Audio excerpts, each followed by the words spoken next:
বাংলাদেশ মানবাধিকার কমিশনের বিএসআরসি ৩৯তম প্রতিষ্ঠান বার্ষিক এবং সংগঠনটির প্রতিষ্ঠাতা ও সাধারণ সম্পাদক ডক্টর সাইফুল ইসলাম দিলদারের ৬৮তম জন্মদিন উপলক্ষে টাঙ্গাইল কালিহাতী বর্ণাঢ্য র্যালি, কেক কাটা ও আলোচনা সভা অনুষ্ঠিত হয়েছে। গৌরাঙ্গ বিশ্বাসের রিপোর্টে থাকছে বিস্তারিত। শনিবার ১০ জানুয়ারি সকাল ১১টায় কালিহাতী উপজেলা পরিষদ চত্বর থেকে একটি বর্ণাঢ্য র্যালি বের হয়ে উপজেলার গুরুত্বপূর্ণ সড়ক প্রদক্ষিণ করে পুনরায় একই স্থানে এসে শেষ হয়।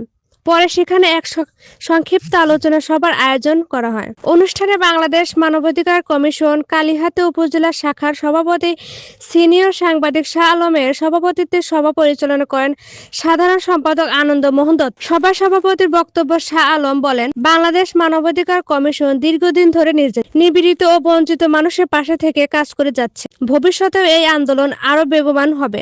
সাধারণ সম্পাদক আনন্দ মোহন দত্ত বলেন, মানুষের অধিকার রক্ষায় আইনগত সহায়তা ও সামাজিক সচেতনতা তৈরিতে আমাদের কার্যক্রম অব্যাহত থাকবে। এ সময় উপস্থিত ছিলেন নির্বাহী সভাপতি গোবিন্দ চন্দ্র সাহা, যুগ্ম সম্পাদক হাসান মোহাম্মদ শহীদুল, যুগ্ম সাধারণ সম্পাদক সিনিয়র সাংবাদিক সৈয়দ মহসিন হাবিব, সবুজায়ন বিষয়ক সম্পাদক মোহাম্মদ আশিক, অর্থ সামাজিক সিনিয়র সাংবাদিক বিপ্লব সরকার, দপ্তর সম্পাদক সাংবাদিক শুভ মজুমদার, মহিলা বিষয়ক সম্পাদক রাশেদা মির্জা, সদস্য আমিনুল ইসলাম আমান, কার্যনির্বাহী সদস্য সিনিয়র সাংবাদিক আমিনুল ইসলাম লিটন সহ কমিশনের অন্যান্য নেতৃত্ববৃন্দ, বিভিন্ন সামাজিক ও সাংস্কৃতিক সংগঠনের প্রতিনিধি এবং স্থানীয় গণমান্য ব্যক্তিবর্গ।